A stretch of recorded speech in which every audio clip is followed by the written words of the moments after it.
vocês. Obrigada, Renato. Palavra. Ok. Claro. Você ouve bem, né? Bom, eu costumo dizer que falar de currículo é falar do passado. O que vai valer para nós é o que nós vamos fazer hoje. Então, quer dizer, eu fiz isso, fiz aquilo. Acho que se alguma coisa eu pudesse destacar, em primeiro lugar, eu sou um autodidata, tenho formação acadêmica. E ao longo da minha vida, várias coisas. Fui jornalista, fiz trabalho de desenvolvimento comunitário em projetos da Unesco, primeiro comunitário, tratado, México, 4 anos, no Peru, 4 anos, casei no Peru, minha mulher, Ana, tenho feito financeiro lá, então isso aí. Agora, eu acho que o importante, e vocês fiquem à vontade para perguntar coisas que possam surgir em função da apresentação, da curiosidade. Acho que o que é importante destacar é que eu já encaminhei a minha sucessão, tem mais de 5 anos. Hoje a empresa é tocada por uma filha e por um genro. Continua sendo uma empresa familiar. E a empresa tem 48 anos. Tem a empresa em Curitiba em 75. Então, acho que esse é um dado importante. Tem 18 publicados, etc. Sobre outros temas também. E sendo coerente ao que a gente vai falar, eu sempre digo o seguinte: o fundador ele só solta a rapadura, só solta a empresa se ele encontra uma outra fonte de poder, ou de realização, ou de aceitação. Gente, o fundador não se aposenta. Assim, vai viajar, mas... Tem.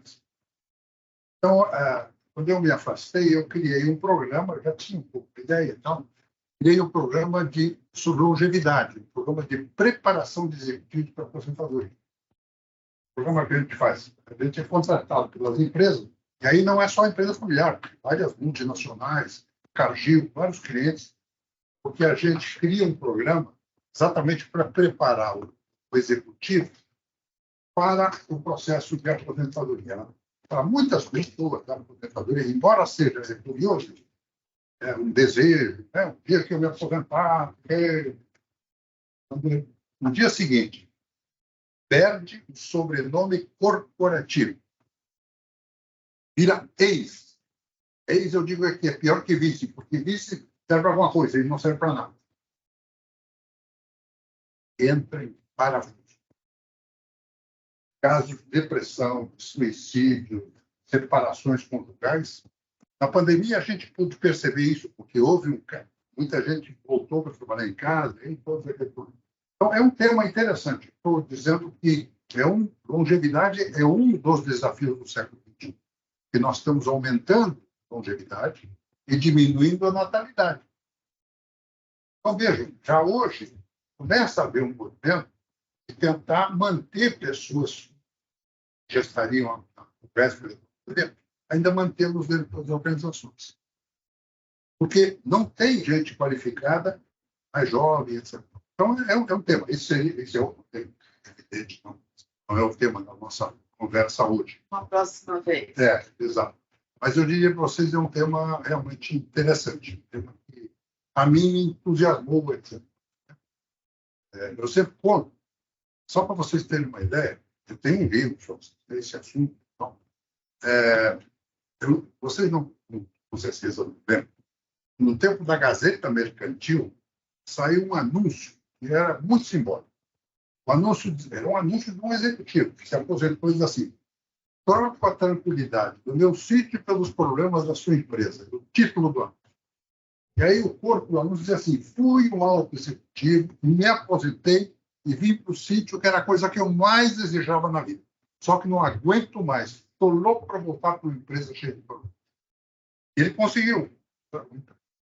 É bem representativo essa questão.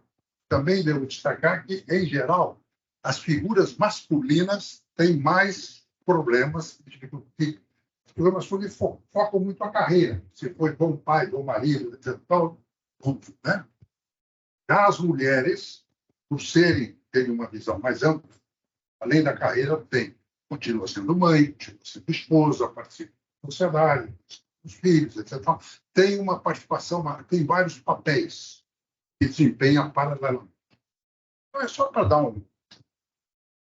contar um pouquinho para onde eu me dirigi depois que eu encaminhei a minha decisão. Só mais uma coisa, curiosidade. Eu aproveitei, eu já fiz 2 voltas ao mundo de navio, por 4 meses. Essa é uma experiência fantástica. Era um sonho de infância, um dia dar a volta ao mundo. 4 meses, 28 países. Olha. Depois eu quero as dicas, Tá? que é bem. Não, olha, é muito interessante. Tá? Não, você sabe que não, por aí é que está. Eu pesquisei muito, encontrei, claro, tem sofisticada e caras, mas eu encontrei numa companhia italiana, Costa, valor relativamente, por exemplo, se você me perguntar, uma delas custou $10 mil. $10 mil para 4 meses, com comida, hospedagem, passeio, tudo. Agora, se alguém se interessa por dizer, eu vou recomendar uma coisa que eu já fiz várias vezes. Assim, na volta ao mundo, a minha mulher não me acompanhou, quer dizer, muito tempo junto. E sozinho. Essa é uma das questões disponível. Exato. Mas foi exatamente quando eu encaminhei a sucessão e tal, até me afastar um pouco. Se vocês têm algum interesse nisso, tem um cruzeiro muito interessante.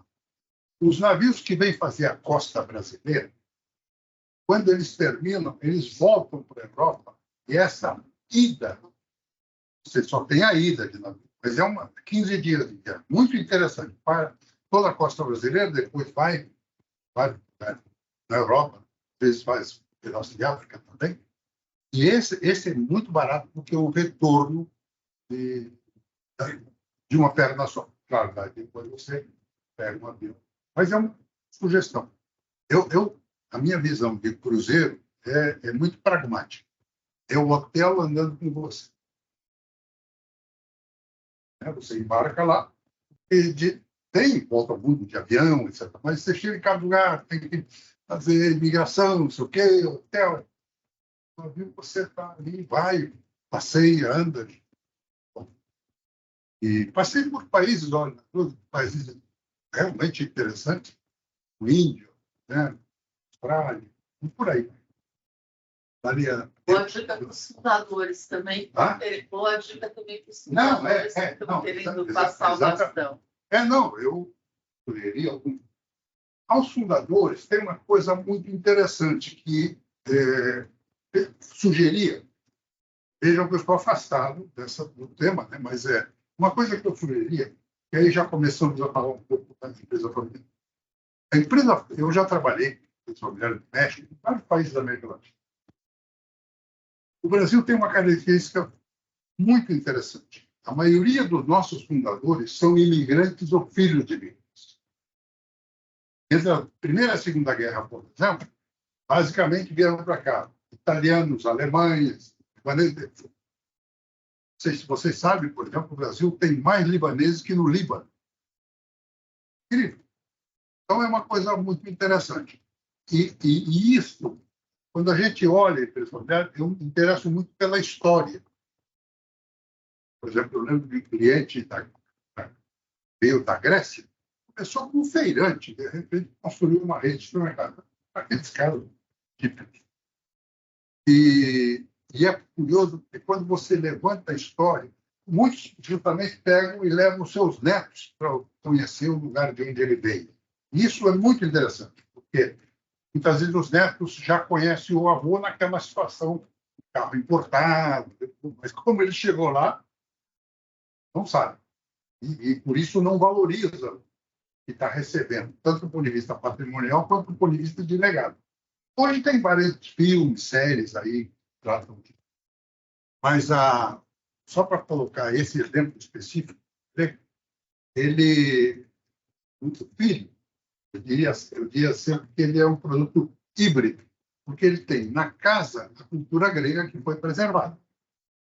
Nasceu num país chamado Brasil, e o pai dele mandou ele estudar nos Estados Unidos, então se tornou um executivo típico americano. Então, eu dizia sempre, ele é um híbrido, porque tem uma mistura de Grécia e Brasil e Estados Unidos. Então, quando você levanta essas histórias, né, por exemplo, nós temos muitas empresas de origem japonesa. A Jaco, Nishimura, é um caso muito interessante, que a gente atendeu, atendi lá no começo, quando ele ainda era vivo. Sabe, então, levantar um pouco a história para você encontrar e determinar aí qual é o legado.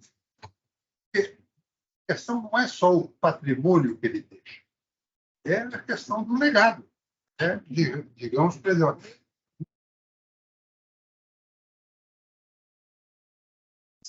não, só que tem um tumulto lá embaixo, os monges querendo subir. Ah, é?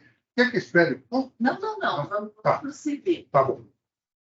Mas fiquem à vontade para perguntar, interromper, tá? Por favor.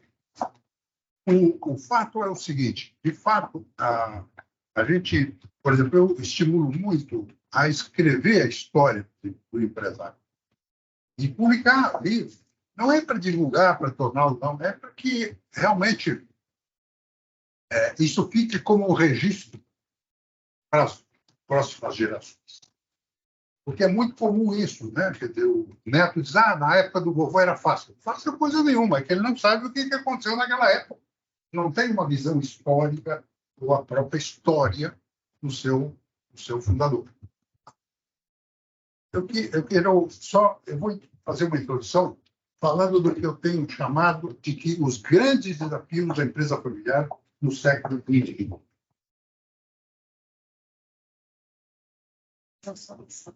Tá. Não, ainda não tinha. Claro. A questão de escrever a história. Sim. Você já se deparou com uma fala que algumas eu já ouvi.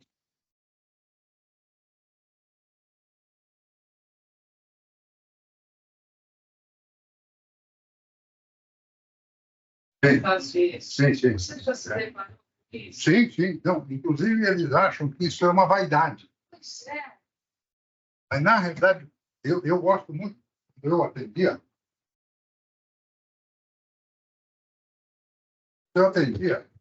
a primeira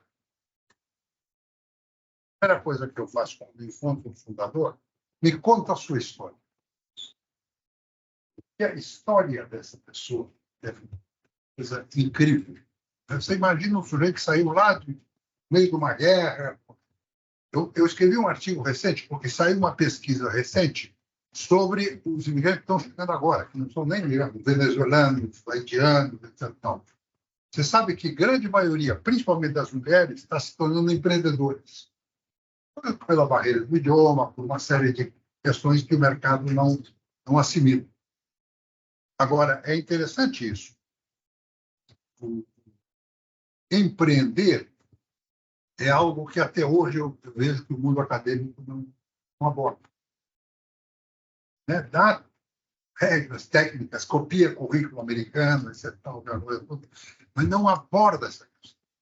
Por exemplo, uma das coisas que eu acho que é fundamental no mundo acadêmico é preparar executivos não familiares para trabalhar na empresa.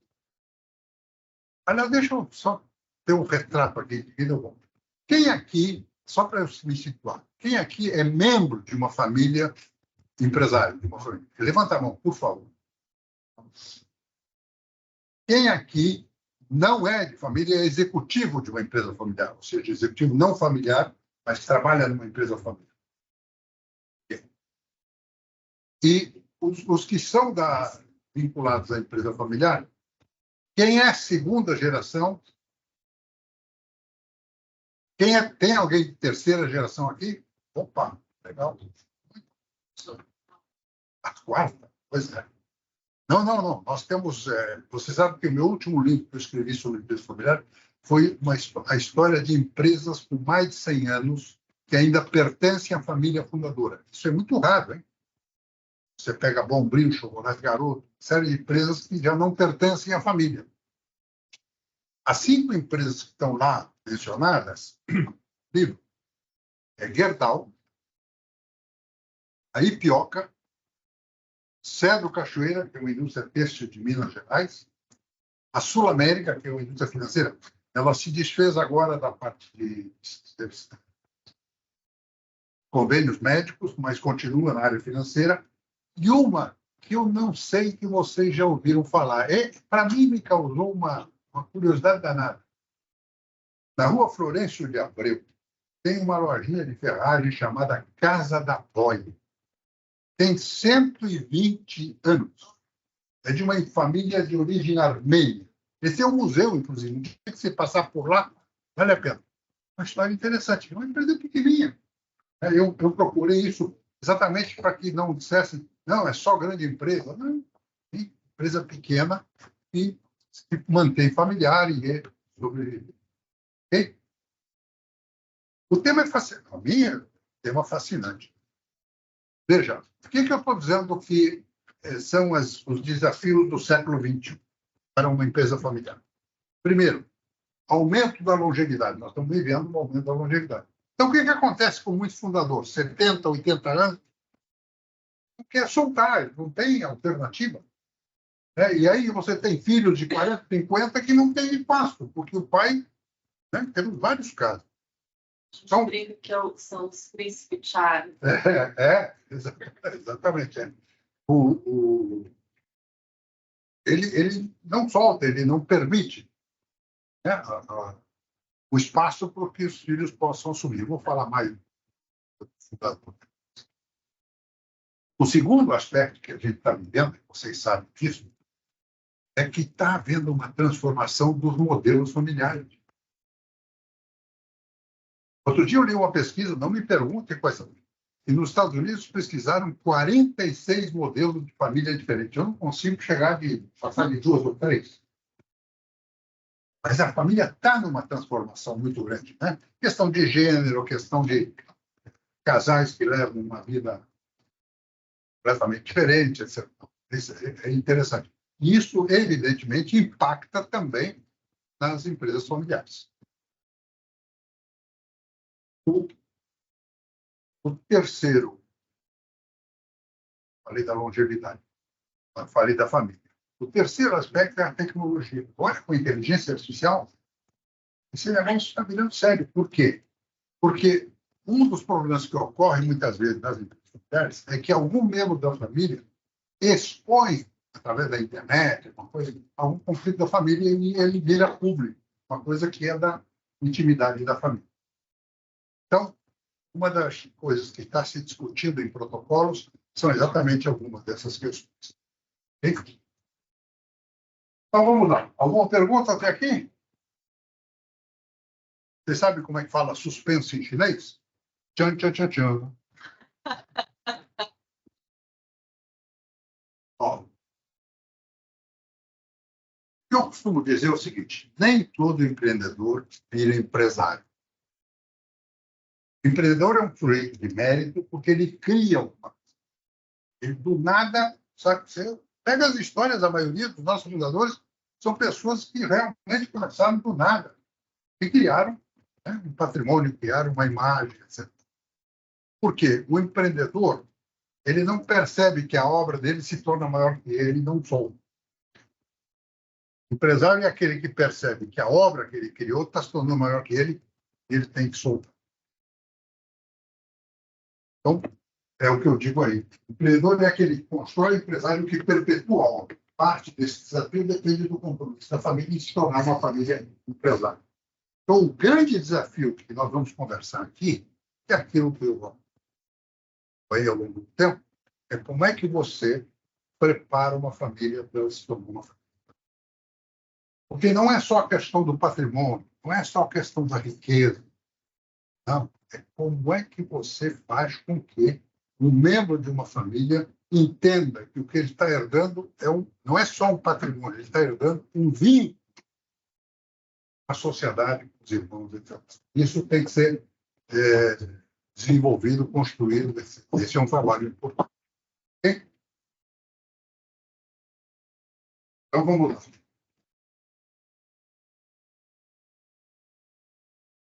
Essa é uma questão que até hoje eu vejo que pouco se trabalha. Existem 2 tipos de empresa familiar. A unifamiliar é aquela que tem um fundador, seus descendentes. Gerdau, por exemplo, já a Natura é uma empresa unifamiliar. É uma família que foi construída e tem uma história própria, etc. Mas nós temos no mercado muitas empresas multifamiliares. Ou seja, um grupo de amigos, de conhecidos, se juntou um dia. Natura é um exemplo. E há vários outros exemplos. Há dois segmentos onde isso é muito comum. No segmento de educação e no segmento de saúde. Por que educação? É aquela história. O professor de matemática junto com o professor de português vão fazer um cursinho e aquilo vira uma faculdade.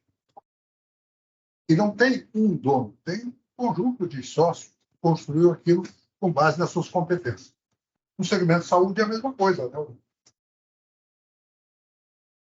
Né? Se juntam as diferentes profissões e constituem uma clínica, etc. E aquilo vira um hospital. Tem cara. Nós estamos vivendo, inclusive, um exemplo agora, nesse momento, uma fase em que muitos desses hospitais estão sendo adquiridos por grupos financeiros, exatamente porque estão em conflito. Né? E é interessante. Então, eu quero chamar a atenção no seguinte sentido. O encaminhamento de cada um desses casos é diferente. Porque quando você pega uma empresa unifamiliar, você tem uma história comum. Quando você pega uma empresa multifamiliar, você pode ter famílias com culturas diferentes, abordagens diferentes, a educação dos filhos tem diferenças. Então, lidar com isso tem uma maior complexidade. E é diferente. Bom, faz sentido para vocês? Ok.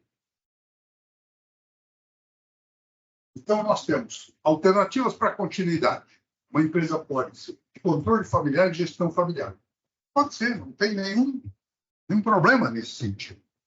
Veja, o caso da Casa da Boia é uma empresa de controle familiar e gestão familiar. Quem está lá são membros das famílias. Você tem muito isso em restaurantes, em alguns negócios em que o fundador foi a figura forte, etc., passa para os filhos, ou para algum dos filhos, e tal. É perfeito. A segunda alternativa é controle familiar e gestão não familiar. Digamos, a família decide se afastar e contrata gestores não familiares para administrar. Então, a família fica no controle, fica no conselho de eventualmente de administração, mas mais no conselho societário. Ela detém a propriedade, detém o patrimônio. E é interessante porque você tem isso, muitas vezes a família fica, digamos, se educa, se prepara para administrar o patrimônio. Claro, tendo uma visão estratégica. Temos vários exemplos. E, por último, controle familiar e gestão mista. Isso é o que mais existe. O controle continua da família, mesmo abrindo capital. A Gerdau, por exemplo, é uma empresa de capital aberto, mas a família detém a maioria do capital. E aí, na gestão, você tem familiares e não familiares. Mas é o que mais existe, em geral, no mundo. Tá? Então, é muito interessante. Vamos lá. Vamos falar da fase do fundador. Veja, são basicamente 3 sistemas. Quando a gente olha para a empresa familiar, a gente analisa 3 sistemas. Tem que olhar os 3.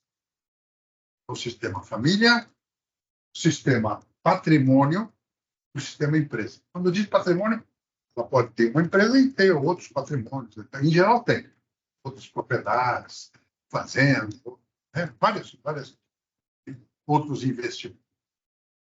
Quando o fundador está vivo, ele tem esses 3 chapéus. Ele é o que a gente chama de dono. Ele não consulta, não faz assembleia, ele decide o que ele quer, encaminha do jeito que ele quer.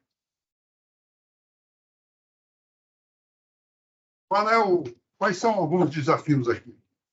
É a dificuldade do fundador em soltar, aceitar. Um erro muito comum de muito fundador é ele querer escolher o seu sucessor. Isso é um equívoco, porque o sucessor tem que surgir da conversa, da discussão nos herdeiros. Eles é que têm que estabelecer uma liderança que seja aceita por todos.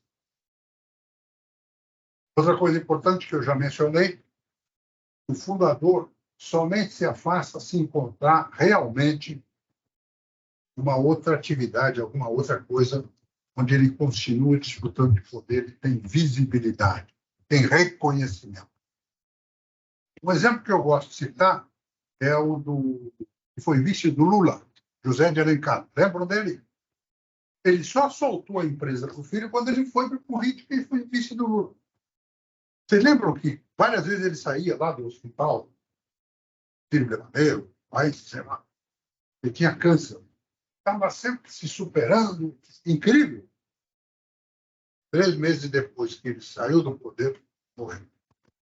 O poder é uma coisa transformadora. O poder tem um efeito fortíssimo sobre a personalidade da pessoa. Então, o primeiro trabalho que a gente tem que fazer quando vai trabalhar com a instituição o ideal é que o fundador trate disso em vida. Tem muitos, não, depois que eu morrer, os meus herdeiros vão se entender. Não vão se entender. Porque se ele não permitir que em vida os herdeiros comecem a falar, conversar sobre isso, eles evidentemente realmente é interessante. Eu vou contar para vocês uma das coisas que eu aprendi, foi fascinante. Durante o tempo que eu conduzi a empresa,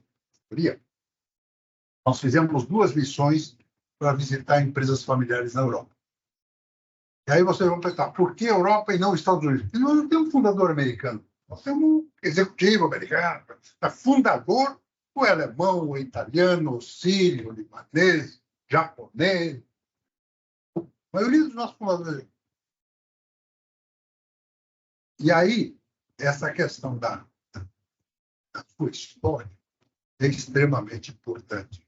E são pessoas que realmente construíram. Então, como eu disse antes, o Zé de Alencar encaminhou a exposição em vida e procurou uma outra atividade, um outro trabalho, onde ele podia continuar sendo visível. Fundador, não adianta, pai vai viajar, pai se aposenta. Não vai, essa figura empreendedora é uma figura que a empresa. Eu tenho uma herdeira uma vez assim, Renato, eu acho que meu pai gosta da empresa do que de mim. Eu não tenho dúvida. Para fazer você, ele precisa da sua mãe. Para fazer a empresa, ele tem a sensação que saiu de dentro dele.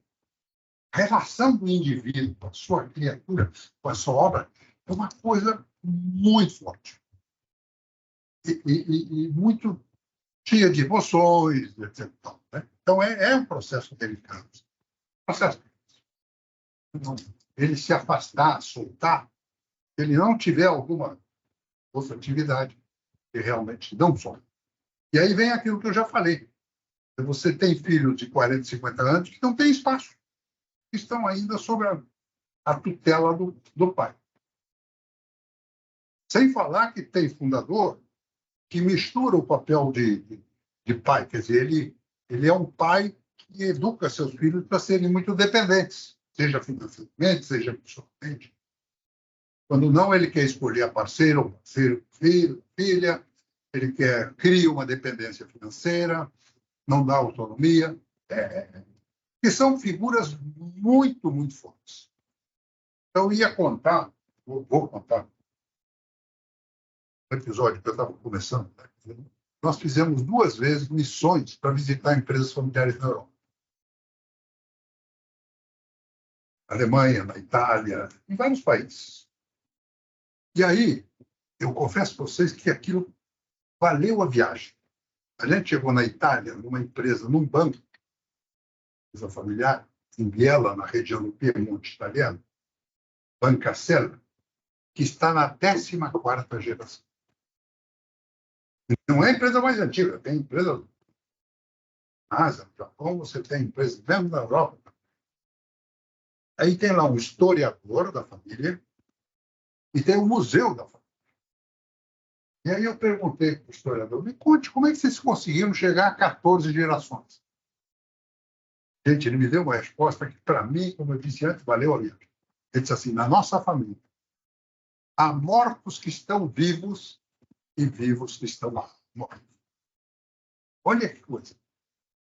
Nós estamos cheios de morto-vivo aí. Antônio Hermílio de Moraes, quando falam dele, ó, Comandante Colim, sei lá, quantas figuras que são até hoje lembradas. Eu lembro quando o Comandante Colim morreu, né, as pessoas no avião diziam, se o comandante tivesse vivo, não sei o quê e tal. Porque são figuras muito, muito fortes. No campo político, nem falar. Mas no campo empresarial também. Então, o morto-vivo não me preocupa, porque é uma questão de preservar a memória. O que é que preocupa? É o vivo. É aquele herdeiro para quem você pergunta quais são os seus sonhos? Quais são as suas aspirações? Eu tive que pensar nisso. Eu tinha um problema, o papai me resolvia, o papai comprava o ticket, não sei o quê e tal. Então, realmente, a educação dos herdeiros é fundamental para que ele realmente não só assuma o legado, entenda o legado, mas também tenha seu sonho próprio. Porque debaixo dessa tutela, muitas vezes, ele fica... Tem vários filmes que tratam desse assunto e de uma maneira muito, muito interessante. Na Netflix vocês vão encontrar. Vou mencionar agora, porque depois pode. Então, esse é o fundador. Então, basicamente, o primeiro desafio é preparar o fundador para ele aceitar a sua sucessão.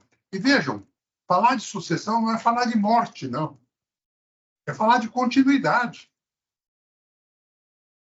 Então, por isso é importante que ele lide com isso em vida. E não diga, não, depois que eu morrer, vai ficar com os advogados contratados por cada um. Nós temos vários exemplos no Brasil que estão aí. Chocolate Garoto, Cumpriu. Está cheio de empresas que foram adquiridas por multinacionais, grupos financeiros. Porque eu lembro que uma vez eu fui fazer uma palestra nos Estados Unidos para investidores.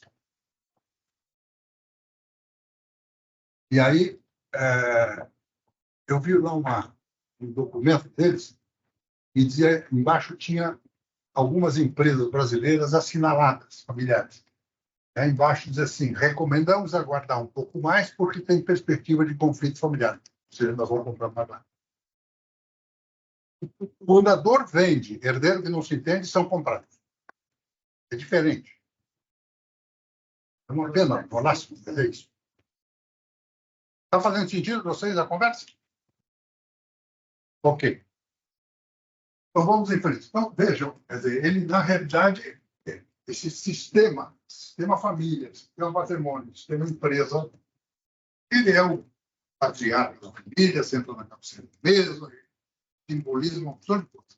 Ele detém o patrimônio, ele é dono, ali para frente não vai ter mais dono. É isso depois. E ele comanda a empresa. Ele é o presidente. Ele faz o que bem entende, toma decisões. Ele não faz assembleia, nem consulta. Ele olha para o espelho e decide como está. Esse é muito o perfil do fundador. E com justa razão, porque é uma pessoa que começou do nada e construiu, de fato, um razoável impacto. Agora, veja, quando vem a segunda geração, o que aconteceu lá na família? Cresceu. A família vai. Isso sem falar de genros e noras que vão incorporando, né?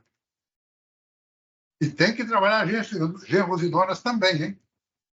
A Jacto, a família de Shimura, a de Pompeia, tem um trabalho interessante. Eles têm um programa para incorporação de genros e noras na estrutura familiar. Ou seja, acolhe. Muito interessante. Muito interessante. Agora, é coisa que vem da cultura japonesa. Existe Roberto da Mata tem um livro, ele é um antropólogo, não é isso? Ele tem um livro que eu considero muito interessante, que é Da Cultura da Casa e da Cultura da Rua. Ele exatamente mostra essas contradições que existem muitas vezes entre a educação da família e aquilo que você se depara no mercado, na realidade.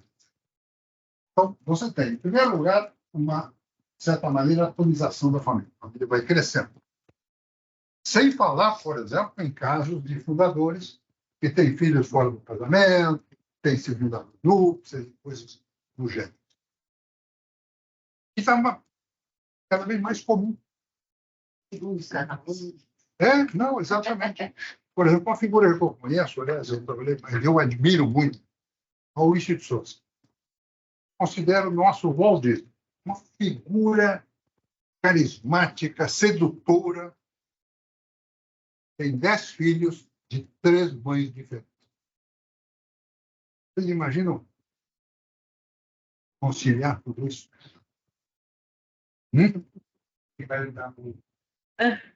Pois é, a Mônica é uma. Isso leva a outra coisa. Ele tem alguns filhos que são personagens e outros não.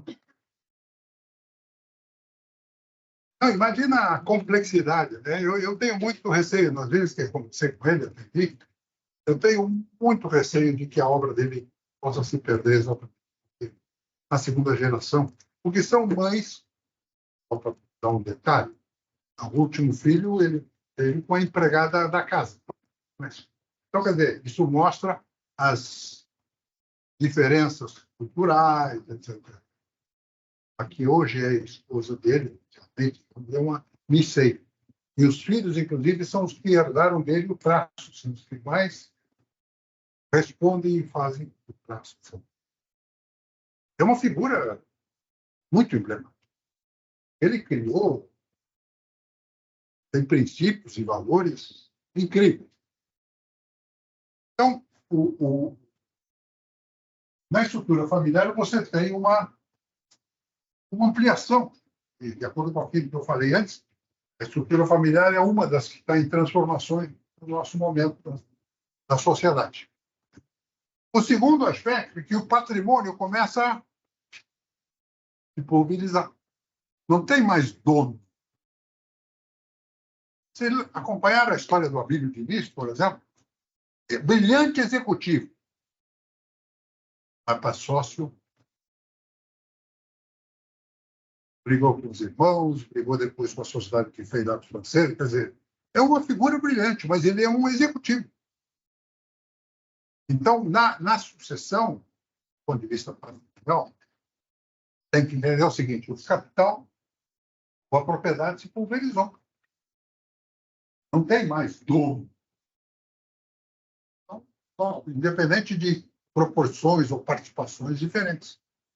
O sujeito pode ter 2, 5%. Se ele quiser criar dificuldade, ele cria. Expõe a empresa no mercado, cria. E vocês lembram quantos conflitos familiares foram para a mídia aí? Lamentável. Lamentável. Uma pena ver uma empresa que, de repente, está aqui e se dissolve. Casa Bahia está passando por um processo desse, uma disputa de irmãos. E assim vai. Tá? Então, eu quero dizer o seguinte: depois do trabalho com o fundador, é aqui que o trabalho é importante. Preparar eles para entender que o que eles estão herdando não é uma empresa, não é um patrimônio. O que o herdeiro está herdando? É uma sociedade de sócios que não tiveram a liberdade de se escolher. De repente, eu adoro você como irmão. A sócio não queria nunca. Mas vamos ser sócios. Disse antes, uma boa irmandade não garante uma boa sociedade. São condutas e comportamentos diferentes. Imagina isso quando entram genros e noras nesse processo todo. Olha, eu não quero me meter, mas acho que... Cansei de fazer reunião com o herdeiro. A gente estabeleceu uma série de coisas. Agora cada um vai para casa, daqui uma semana a gente embora. Chega em casa e diz: mulher, hoje a gente resolveu ficar com aquilo. Você é um panaca. Como é que você aceitou isso? Ele volta. Olha, eu tive pensando melhor e tal. Infelizmente, é parte da conduta humana. Então, trabalhar isso. Mas, principalmente, claro, no caso de famílias, muitas vezes a gente indica algum tratamento terapêutico, psicólogo, etc. No campo do patrimônio, é educá-los para entender que o que eles vão herdar é um pedaço da sociedade. Não vai ser bom. E aqui é importante, não se reproduz o modelo da primeira geração na segunda. Mesmo na multifamiliar, hein?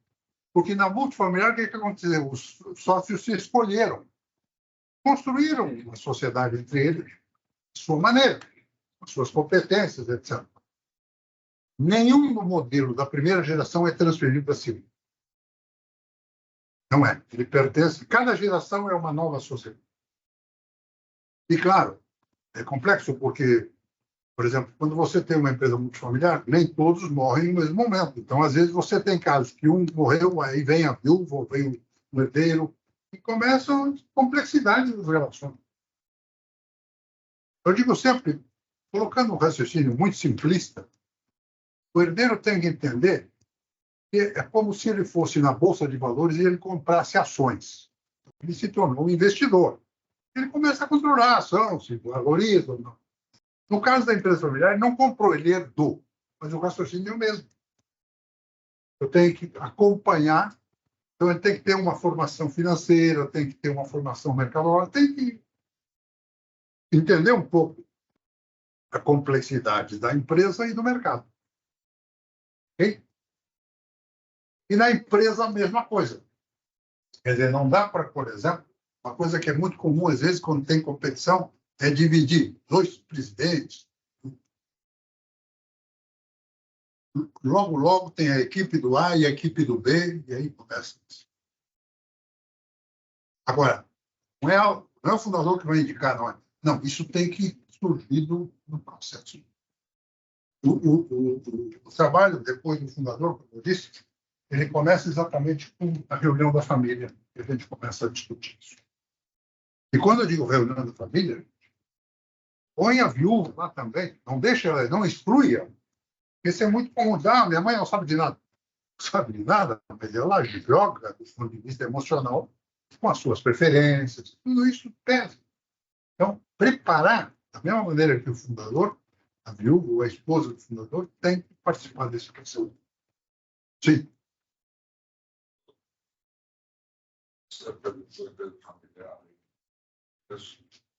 Há muitos anos.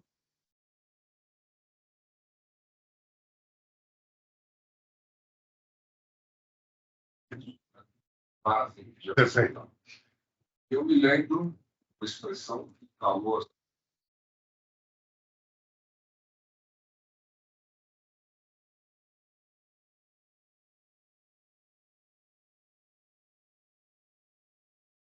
Você tem melhor memória que eu. Isso me calou profundamente. Nesse contexto, família, patrimônio, empresas, existe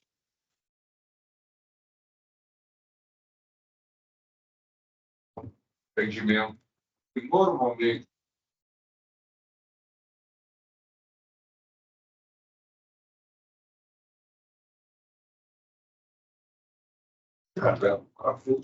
e tem aquilo que na época você classificou como os príncipes.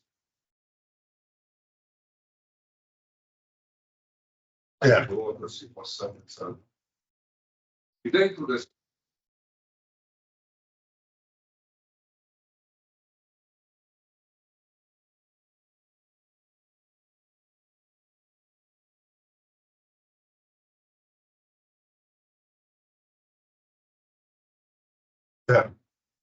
levou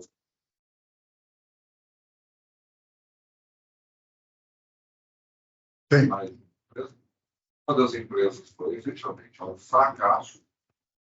O controle ficou na mão de príncipe. O patrimônio.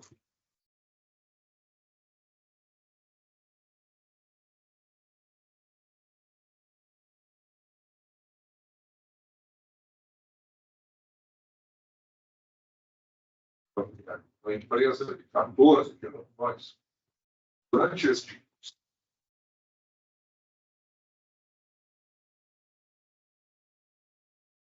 ficaram associados exclusivamente, talvez, ao patrimônio apenas, certo?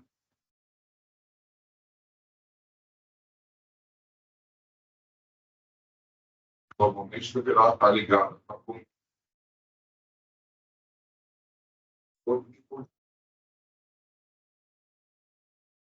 Parte influente, pelo menos. Pois é.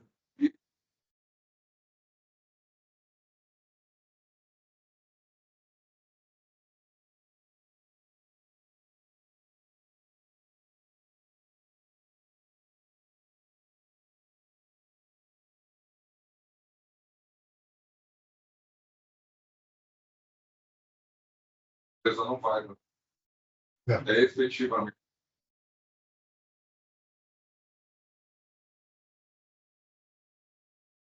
Perfeito. Empresa e patrimônio. Essa é uma das questões mais delicadas.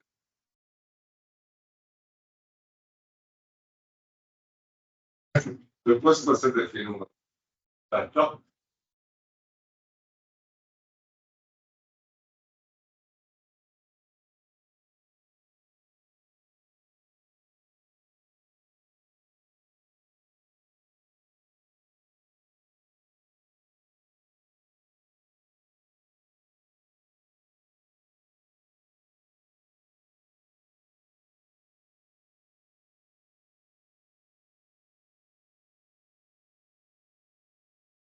da família. Sim. Veja, eu costumo dizer, eu confesso, obrigado pela exposição, ele está recordando coisas que nem eu lembro. Mas na sua definição.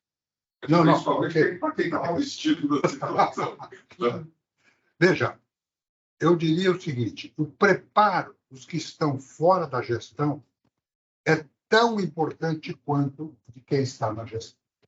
Ele quer isso. Não, ok, por isso. Então, quando a gente for discutir protocolo lá na frente, uma das questões que tem que se incluir no protocolo, e os fundadores às vezes resistem a isso, é a possibilidade de transações acionárias. Alguém que queira sair tem forma de sair e negociar a sua saída da sociedade.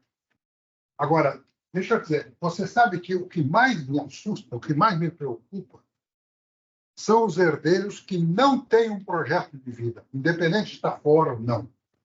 Por exemplo, aquele cara que tem uma carreira médica. Vou dar um exemplo. No Itaú, por exemplo, no Itaú Unibanco, né? Você tem um cineasta, Valtinho Moreira Salles. Presidente do banco,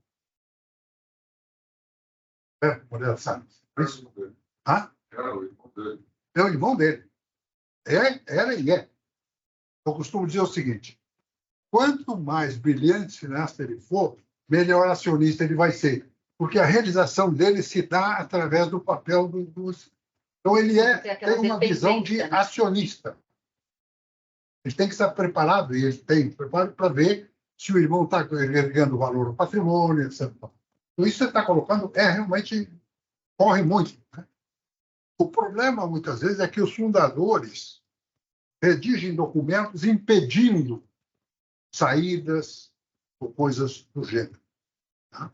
Então, é importante, sim. Sabe quem cria problema?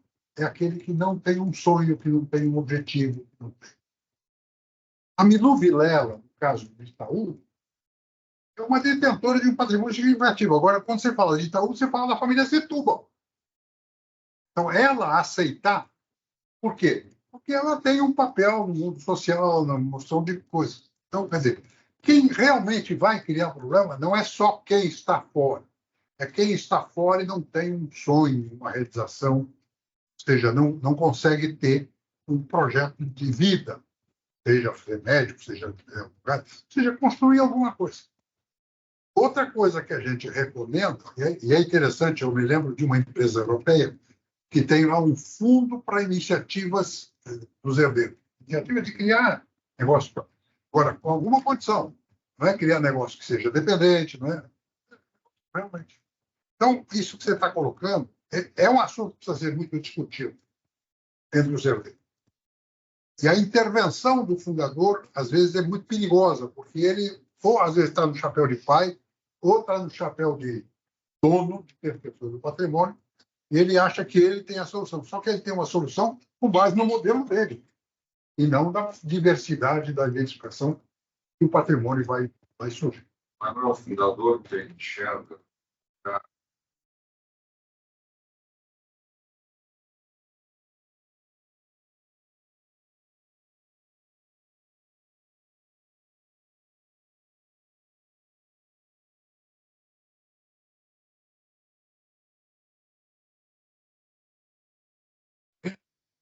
É um cara como executivo. Tem competência.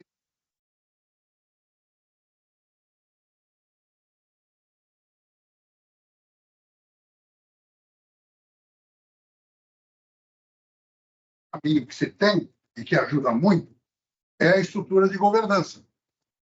Então, você tem. Isso é uma coisa pouco tratada. A gente fala muito em governança corporativa, conselho de administração. É importante.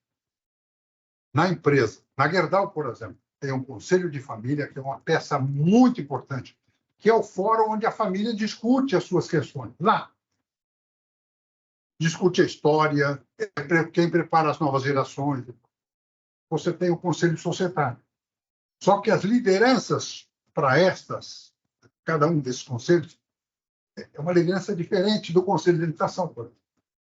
Então, discutir a sucessão, não só na perspectiva da gestão, é uma coisa que é importante. Fica só mais Agora, como funcionam esses conselhos? Você tem um conselho familiar, mas não é para discutir quem vai usar o jatinho. Exatamente. É para discutir quem vai usar o jatinho. Não. Quer dizer, não, mas você sabe veja, na realidade, eu vou falar daqui um pouco. Eu vou falar do protocolo societário. Sim. O protocolo é societário. Em geral, ele está vinculado ao conselho societário. O conselho societário é uma coisa que você não deve ter ouvido muito falar. Mas é importante. Digamos, 3 ou 4 famílias, cada um indica um representante. E este conselho societário discute as questões patrimoniais. Então, esse exige algumas competências que são diferentes de quem participa de um conselho de família. Porque o conselho de família precisa ser liderado por alguém que transite na família e seja assim. Para os fundadores, muitas vezes, o entendimento disso é difícil, porque ele não precisou dessa estrutura. Eu, em seguida, vou falar da terceira geração. Lembre-se de uma coisa. No Brasil, 70%, olha, no mundo é 60%, 70% das empresas familiares que desapareceram, a causa principal foi conflitos familiares ou conflitos societários não resolvidos.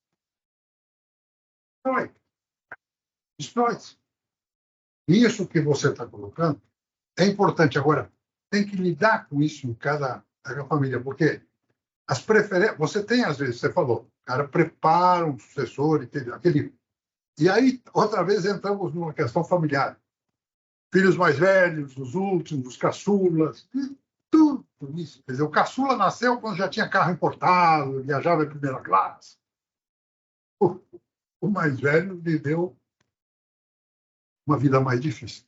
Então, tudo isso tem que ser discutido, tem que ser conversado, mas com a autorização do fundador, mas tem que ser discutido entre os herdeiros. Porque a liderança tem que emergir na relação entre eles. Eles têm que se legitimar pela aceitação dos seus irmãos, dos seus primos. Eu ia fazer.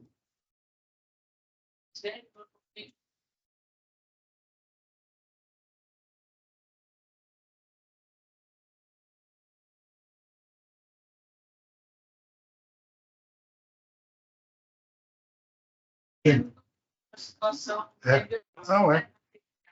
Não, eles têm histórias, vínculos diferentes com o fundador, família.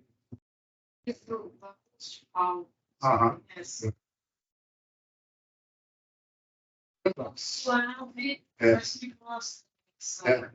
Não, veja, eu já coloquei várias vezes aqui, praticamente. A família é uma entidade muito complexa. Por uma razão um pouco elementar. Por exemplo, eu tenho 5 filhos. Eu não escolhi os filhos que tenho. Eles não me escolheram como pai. Não se escolheram como irmãos. E menos os cunhados e cunhadas que apareceram no pedaço. Então eu digo, não, tem que se juntar, tem que passar na sala de novo. É coisa de fundador. Patriarca, melhor. Você vai ver. Não. Já faz muito tempo. Até porque, como eu casei com uma peruana, somos culturas completamente diferentes, a gente já... não, eu tenho 4 filhas, imagina, eu tenho uma falda de genro. Tenho 4 filhos e um filho. Tem genro colombiano, tem genro alemão, tem genro espanhol. Não, mas é um pouco... Eu mandei para fora exatamente imaginando isso. Bom, mas tem muitas famílias, ainda hoje, lembro de uma família, um tempo atrás, lá no Sul, eu disse, olha, eduque seus filhos para ir para programa de intercâmbio, não sei o quê. Vai que casa com um coreano. Olha, não, ainda tem muito esse preconceito, essa barreira.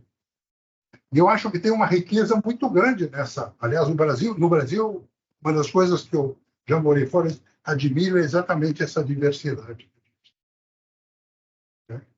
Quando a gente fala que está casado há 58 anos, puxa, mas hoje em dia não existe mais isso. A verdade é. Mas eu acho que você está enfatizando a complexidade do tema. E a complexidade do tema não se resolve por uma abordagem lógica.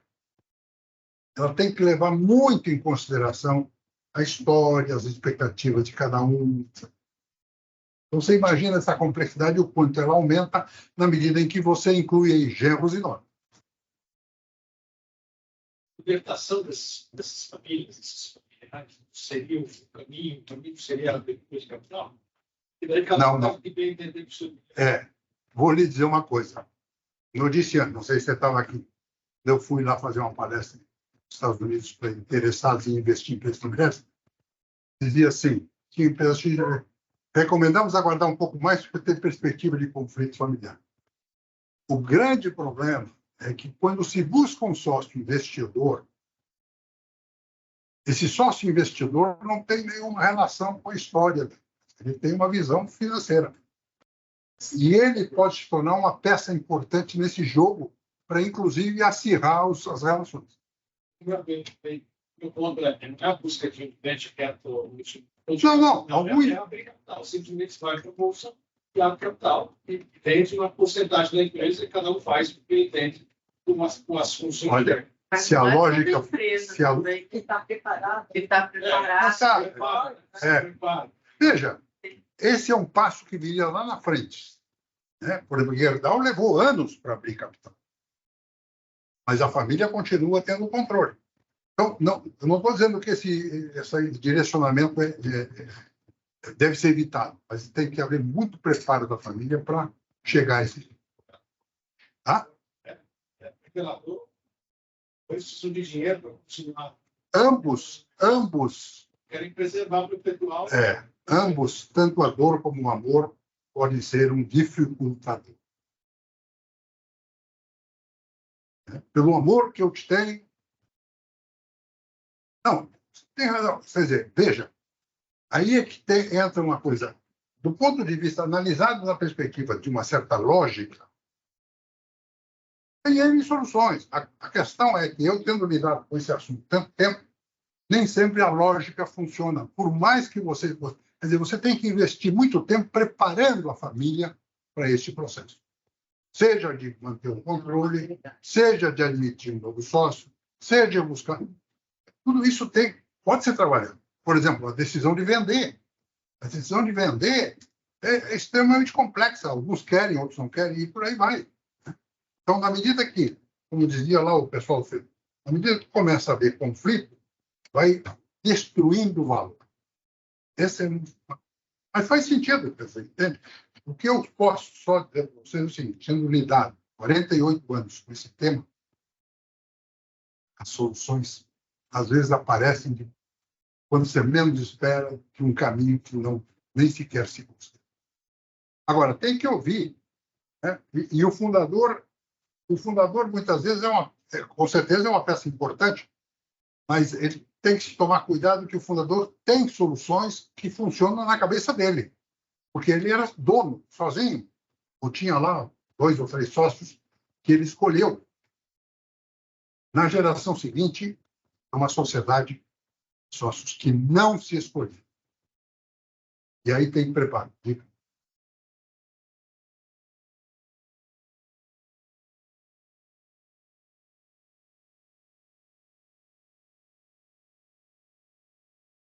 Mais o quê? Ah, tá.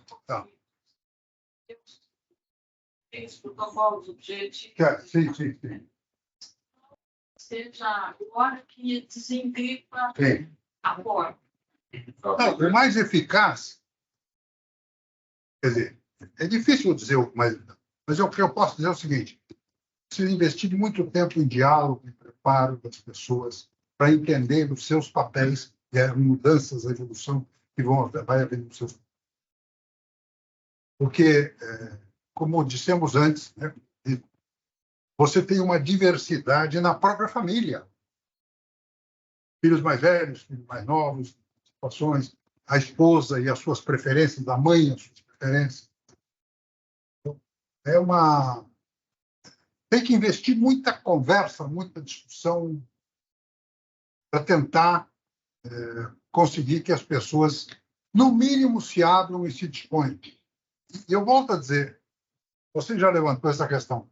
De fato, aquele que fica só no papel de acionista, volto a dizer, se ele não tem um sonho próprio, ele vai encher o saco. Porque o sucesso do seu irmão, o sucesso de alguém aparecendo, dando entrevista, isso incomoda. Por isso é que eu dei o exemplo do Valtinho Moreira Salles, no sentido de mostrar de que o cara tem que ter uma fonte de realização, tem que estar de bem com a vida. Se ele não tiver, ele vai imporir. Vocês estão ouvindo? Ah, tá. A gente percebe que são as vaidades, os... Pensando por outro lado.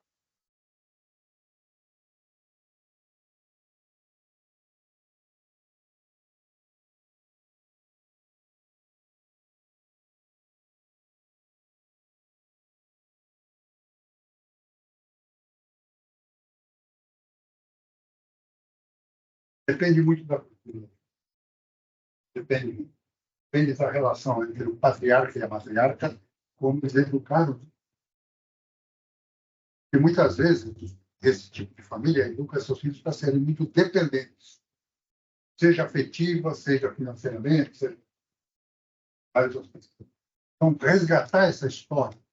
Por exemplo, uma coisa que me toca muito, porque uma experiência que a gente fazia muito, é pegar um fundador e a esposa, ou uma fundadora, e pedir para ele contar a sua história para os netos. É interessante. Neto faz pergunta que filho não faz.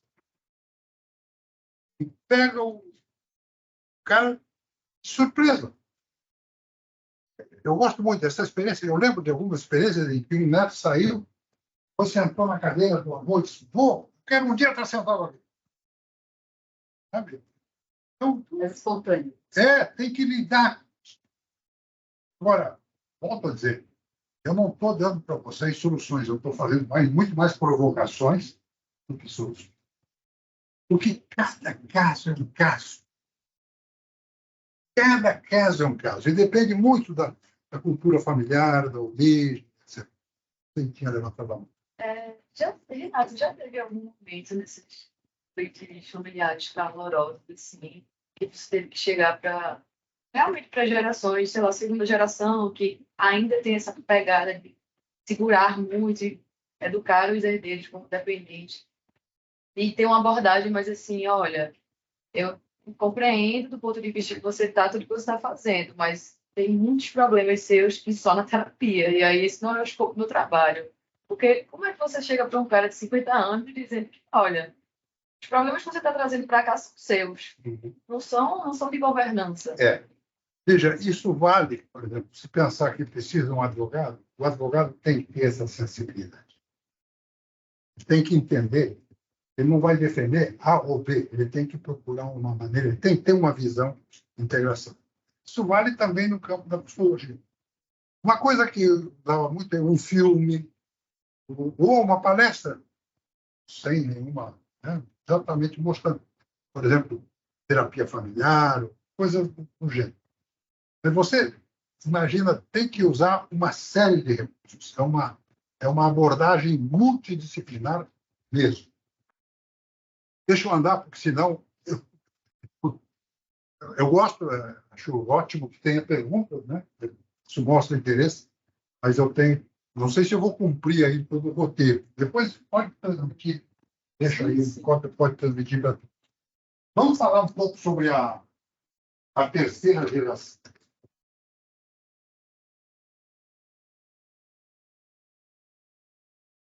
Na terceira geração, o que se fortalece é o vínculo.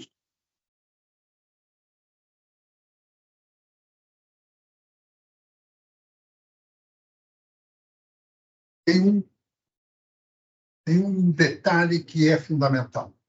É o equilíbrio entre capitalização e liquidez. Porque na empresa você tem que continuar investindo, etc., para que ela se capitalize para continuar sendo uma empresa rentável. Mas, ao mesmo tempo, se os acionistas, os herdeiros, não tiverem um índice de liquidez, seja o que você precisa reduzir é o grau de dependência financeira da empresa. Porque daí para frente, cada vez mais pulverizando o patrimônio, vai ser cada vez mais difícil manter o padrão de vida.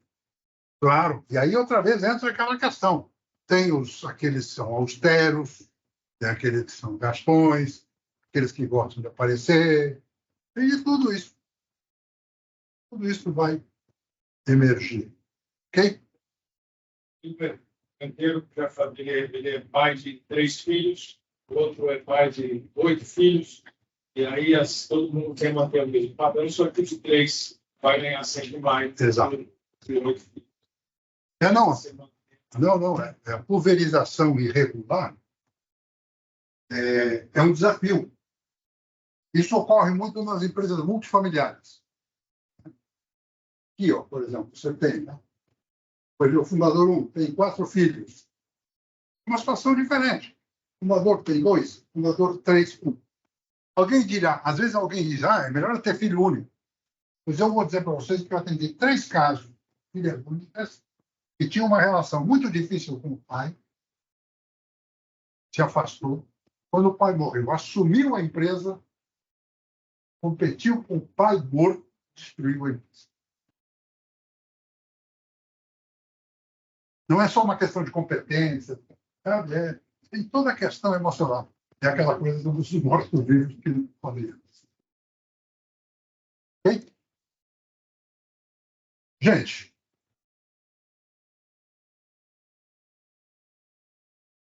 vamos falar um pouquinho sobre a questão. Eu não vou entrar tanto aqui na estrutura de governança. Eu já falei, mas não há tempo suficiente para a gente discutir quais seriam as atribuições do Conselho de Administração, Conselho Societário e Conselho Familiar. Resumidamente, eu já disse. O Conselho de Administração está focado na gestão. O Conselho Societário, no capital, na pulverização, no preparo dos herdeiros do papel de sócio. O Conselho da Família em lidar com as questões da família, preservar a história, preparar as novas gerações, questões importantes. Tá? Nessas empresas centenárias que eu coloquei, vocês encontram isso de uma maneira bastante explícita. Então, o protocolo societário é um instrumento que gera e exige compromisso. Então, o que eu quero dizer aqui? Vocês dizem, Renato, você deve ter um modelo de protocolo que se aplica a cada caso é um caso. É uma coisa que você tem que construir como grupo, em função daquela circunstância. Às vezes tem um problema de uso de carro, de abastecimento de carro, do uso do jatinho, sei lá. Coisas que parecem... Gente, a picuinha todo mundo entende. Tem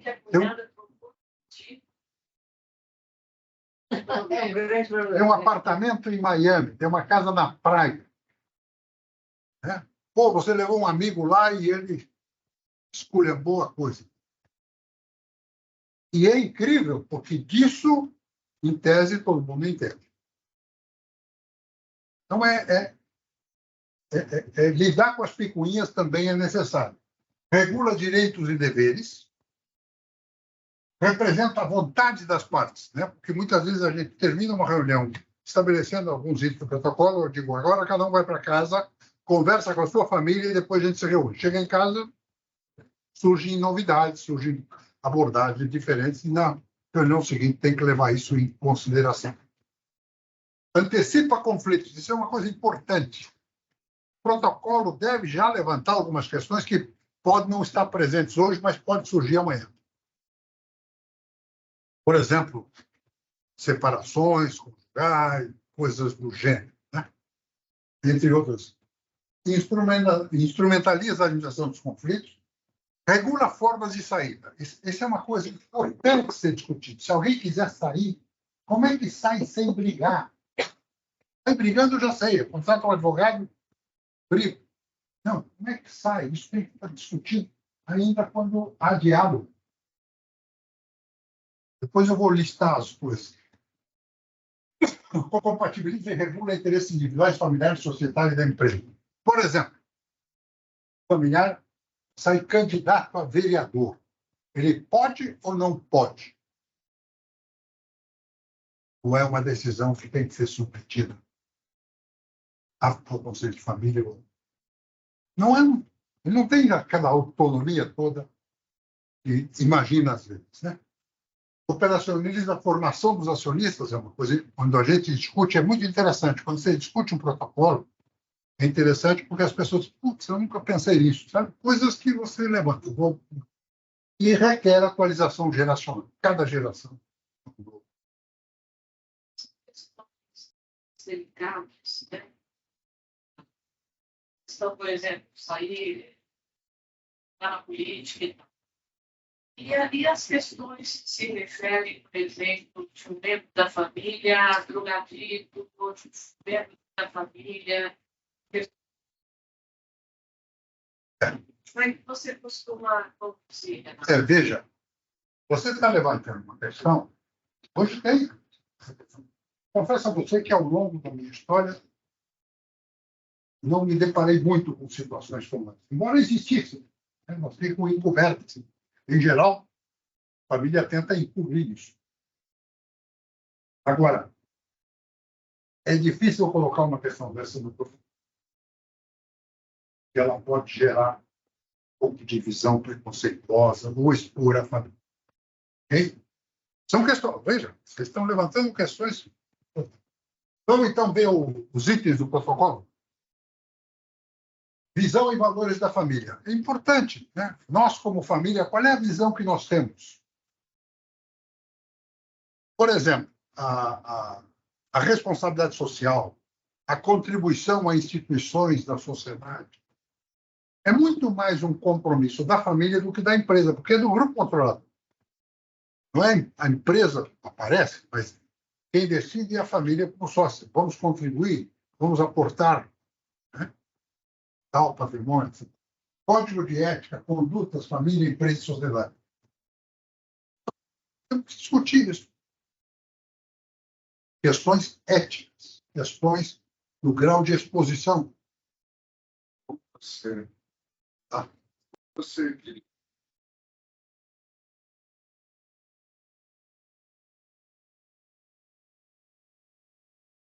pontos. Certo? Fechar o controle.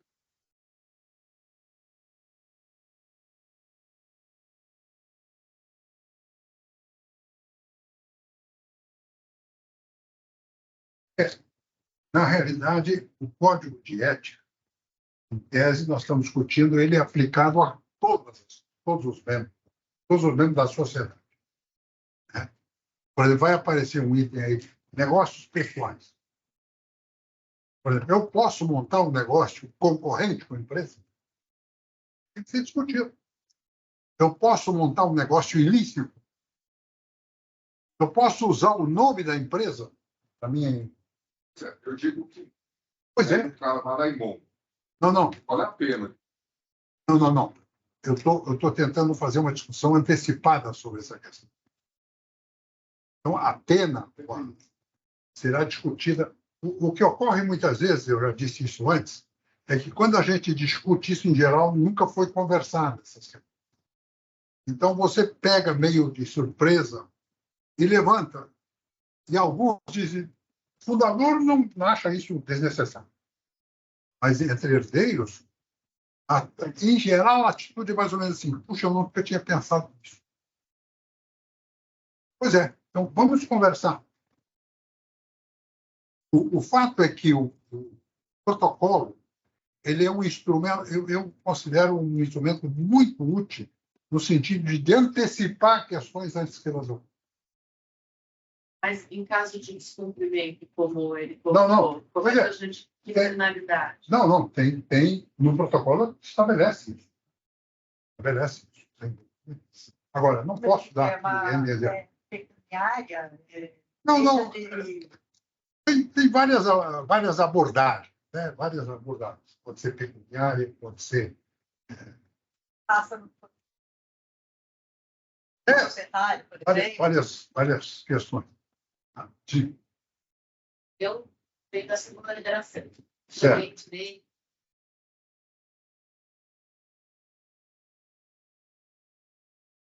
Certo. A sua experiência.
Você tem razão. O fundador, ele próprio pode ser um dificultador do processo. Porque ele. Não. Se o fundador. Não. Por isso que eu digo, o ideal é tratar disso com o fundador vivo. E não precisa, ele pode ter morrido e tem a viúva. Que tem, muitas vezes, preferência, etc.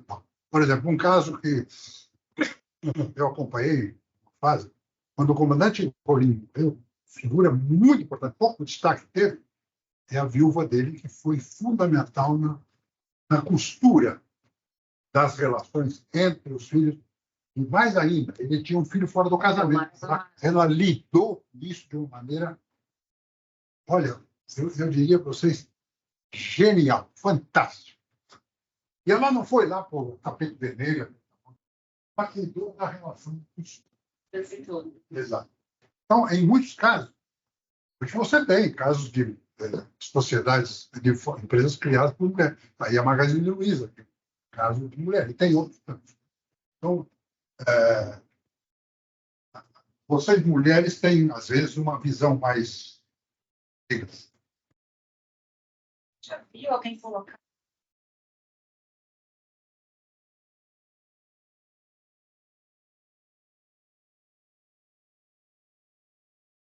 Deixa eu dizer para você, o protocolo antecede o documento legal. A gente chama depois os advogados para dar uma conotação legal, jurídica, direito societário, direito de família, etc. Mas a primeira parte do processo é conversa, diálogo. É lidar com picuinha, com coisas que... Né, eu lembro de famílias onde, um ano depois, poxa, isso não fazia sentido. Mas tinha um problema naquela época. Abastecer carro na empresa, usar o motorista para fazer feira. Estou falando de picuinha, mas que é aquela que vai provocando conflitos. Então, depois disso, você pode chamar um advogado. Agora, volto a dizer, gente, tanto um advogado quanto o financeiro, ele não pode ter só uma visão lógica, ele tem que ter a sensibilidade de entender que é uma empresa familiar e que tem várias nuances. Então, ao longo do tempo, o protocolo vai mudando ao longo do tempo. historicamente. Ok? Então, o que entendemos por família? Essa é uma discussão importante. Quando olhamos a nossa família, o que nós entendemos por família? E aí, por favor, não é teoria, é discutir um pouco como é que a gente vê a fotografia da nossa família. Transações acionárias e doações entre sócios familiares com terceiros.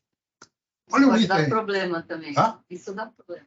Não, veja, eu lembro de um caso que eu atendi, uma empresa grande aqui do mercado, 3 irmãos. A irmã era solteirona. E aí e ela tinha, de um lado, 4 sobrinhos, de outro, 3. Como é que ela faz? Vai doar como? 50-50 ou vai doar individualmente? Foi uma longa discussão. Uma empresa de origem alemã. Sabe, a gente se depara com situações que às vezes não tem a menor ideia. Critérios para avaliação da empresa patrimônio. Isso é uma coisa importante, porque às vezes as pessoas não têm noção de quanto vale a sua participação. Não têm noção de quanto vale a empresa. Não sabe qual é o grau da sua participação. Então, isso é fundamental também. Novos investimentos, reserva e distribuição. Quanto nós vamos... Isso é coisa da sociedade. Quanto nós vamos reinvestir, quanto nós vamos distribuir, né? Coisas do gênero. Associações, incorporações e vendas. Às vezes, por exemplo, eu estava ouvindo agora, a Natura acaba de vender a Bolt-On,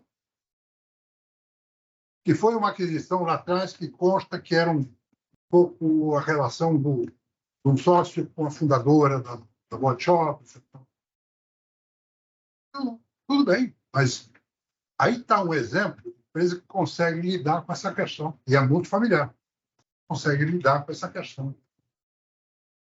Remuneração do capital do trabalho. Isso é uma coisa que precisa ficar claro, porque muitas vezes aquele que trabalha na empresa não só tem uma remuneração, cada função dele, tem carro, tem motorista, tem combustível.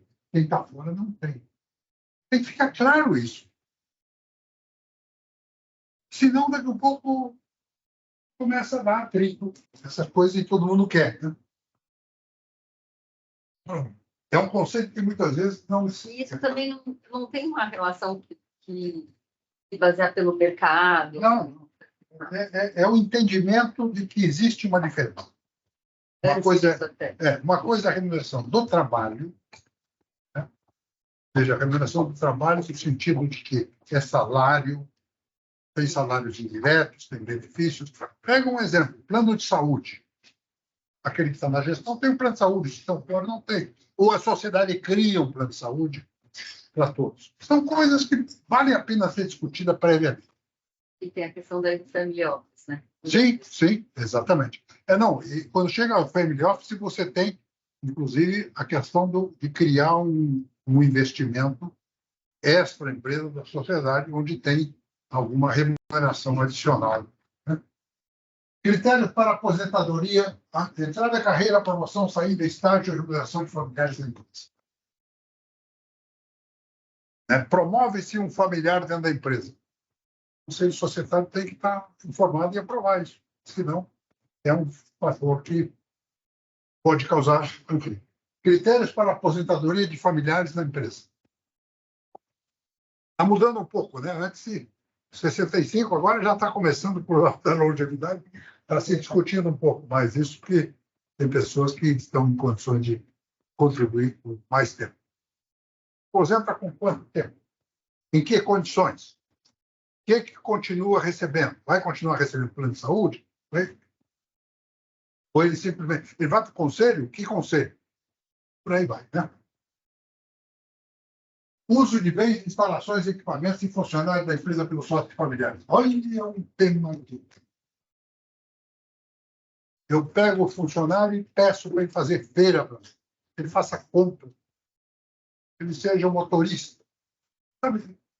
Ó, coisa, você diria, picuinha? É picuinha. Mas é que de picuinha todo mundo entende. Genros e noras também entendem. Ok? Uso e administração de bens, patrimônio comum dos sócios familiares. Aí tem o family office, o escritório da família. Casa na praia, apartamento em Miami, sei lá, sabe? Quantas outras coisas que tem que são de uso da família, que às vezes não tem critério nenhum. O fundador, é muito comum, o fundador, enquanto o fundador está vivo, ele cuida disso, ele administra. Só que depois que ele vai embora, fica ali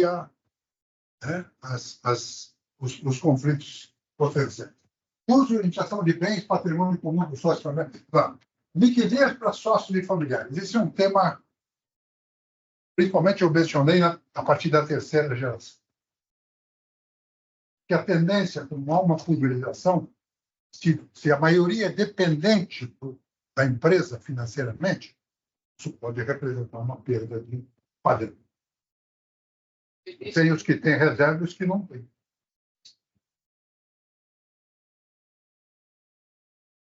Sim. Pessoas. Não é. E, não, você tem. Pega. Olha, quando a gente olha as empresas, Brahma, eu acompanhei a Brahma quando ainda era Brahma, famílias alemãs. Foi lá comprou Brahma. Depois a Antártica. Antártica, vocês lembram? A Antártica tinha um presidente por semana. Que era, em tese, uma cooperativa, algo parecido. Né? Negócios pessoais dos sócios familiares na gestão e fora dela. Por exemplo, o sócio que está na gestão pode ter negócios pessoais? Não. Os sócios que estão fora da gestão podem ter negócios pessoais, mas com que? Né? Pode ser negócio competitivo, pode ser negócio... Discutir isso. Essa possibilidade existe, mas como é que lidamos com isso? Como é que permitimos? Empresas de sócios familiares que têm relações comerciais com empresas da sociedade. Por exemplo, o cara tem um escritório de advocacia e ele presta serviço para a própria empresa da família.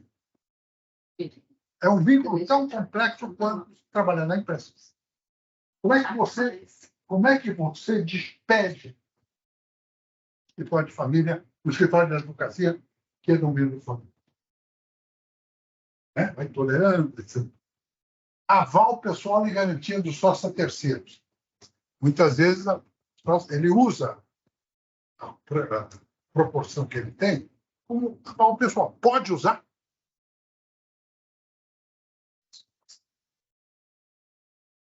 Está vendo como... Imagine isso aqui discutido quando os caras nunca nem trataram disso. Não entendo, na verdade. Não, me surpreende. Por isso, às vezes leva bastante tempo né? Estabelecer isso. Vejam, aqui eu estou colocando uma lista longa. Nem tudo se aplica no primeiro protocolo. Vamos escolher quais são as questões mais importantes. Né? Educação, desenvolvimento dos sócios familiares. Como é que a gente prepara? Como é que se educa? Vamos fazer programas de preparação para ser acionista, como educa as próximas gerações, etc. Isso tem que ser discutido também. Sistema de informação para sócio familiar. Essa é uma coisa importante, que, na realidade, muitas vezes, imagina o seguinte, o cara lê no jornal que a empresa fez uma operação X ou não. Ele vai ficar puto da vida. Por que não eu li no jornal e não me informar? Então, ter um sistema de informações com confidencialidade, essa é uma questão. Entre os acionistas é importante. Uma coisa que causa conflitos é informação e desinformação. Participação da família, a sociedade de empresa em atividades filantrópicas, políticas, religiosas, associativas. Já falamos um pouco disso. Alguém pode participar? Mas o Conselho aprovou, isso é aceito por todos. Não é uma decisão individual do cara. Você vê atividade política. Lembram do Antônio Hermílio, candidato? E outros tantos. Né? Benefícios para sócios familiares. Benefícios é plano de saúde, motorista, combustível, carro, sei lá.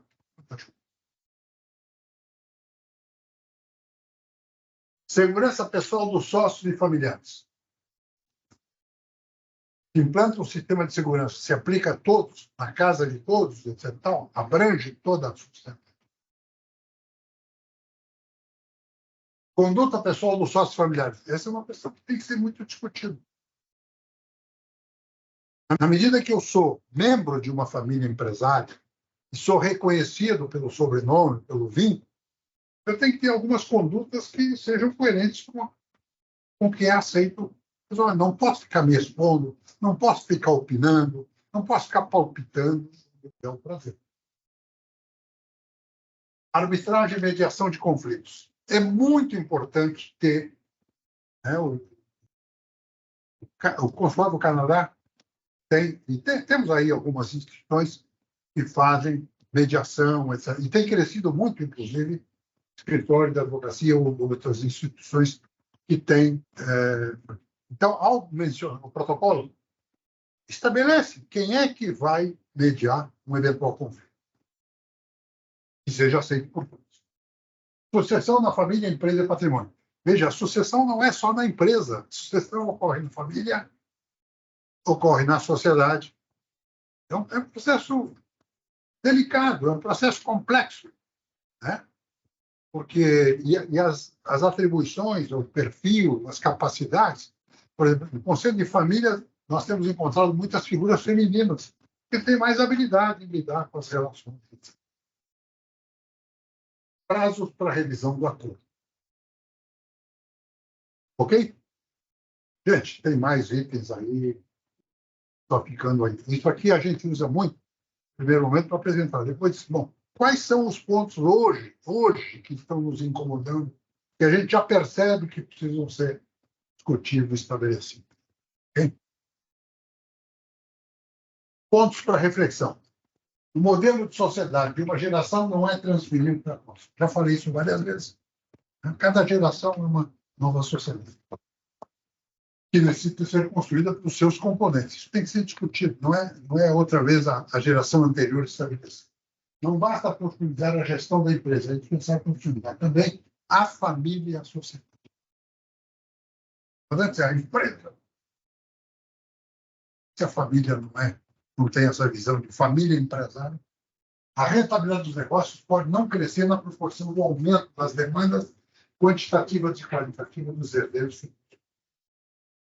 A família tende a gastar, dependendo da educação que teve,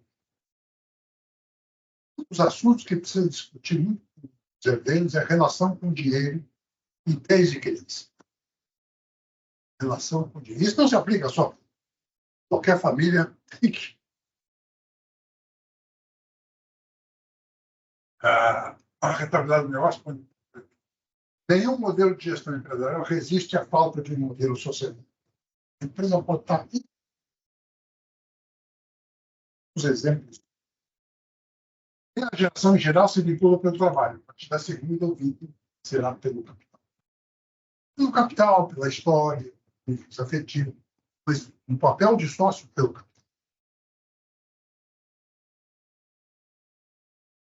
Para perpetuar essa nova sociedade pelo capital, será fundamental fixar uma missão, visão, valores, e protocolos de estrutura de governança devidamente negociadas e consolidadas. Tudo isso tem lógica, mas isso tem que ser aceito, tem que ser discutido, tem que ser assimilado. Renato, fala aí de uma empresa onde o protocolo foi lento.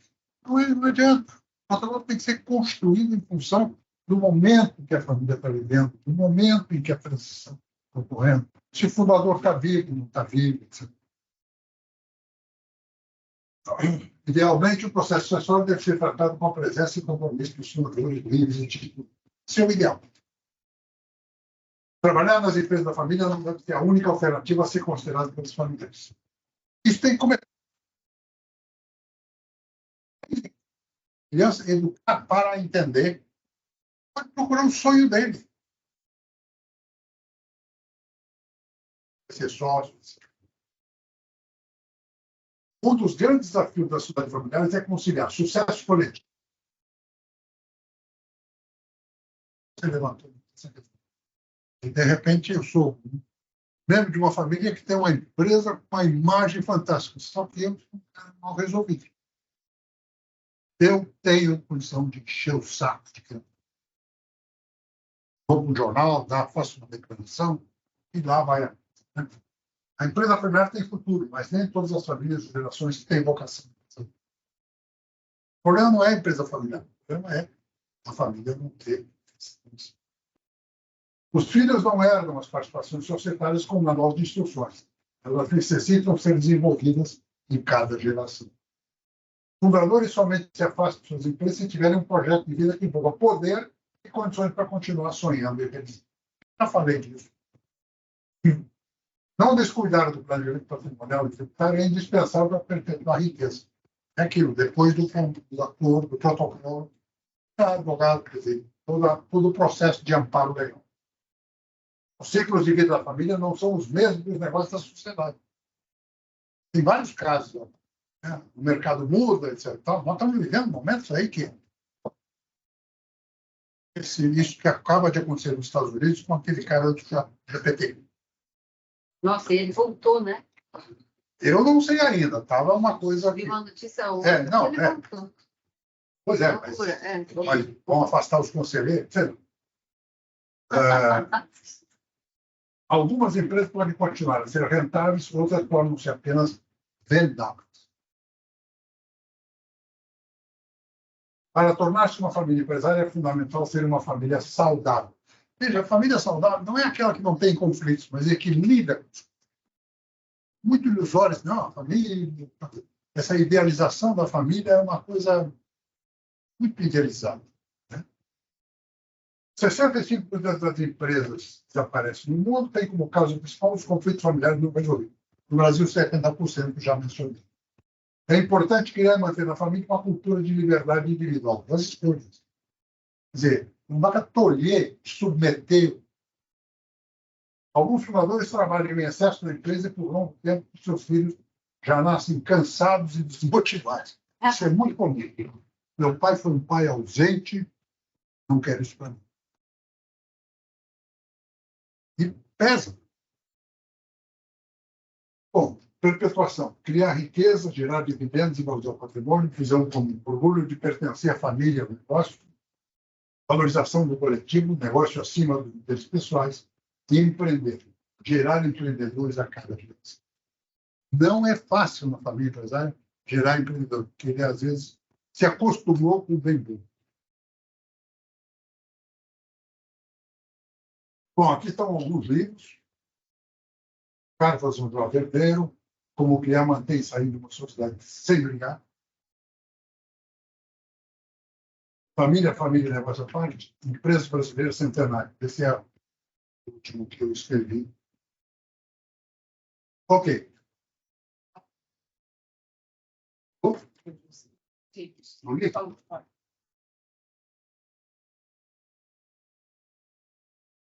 A gente vai disponibilizar. Podem receber esse material todo, como que eu apresentei.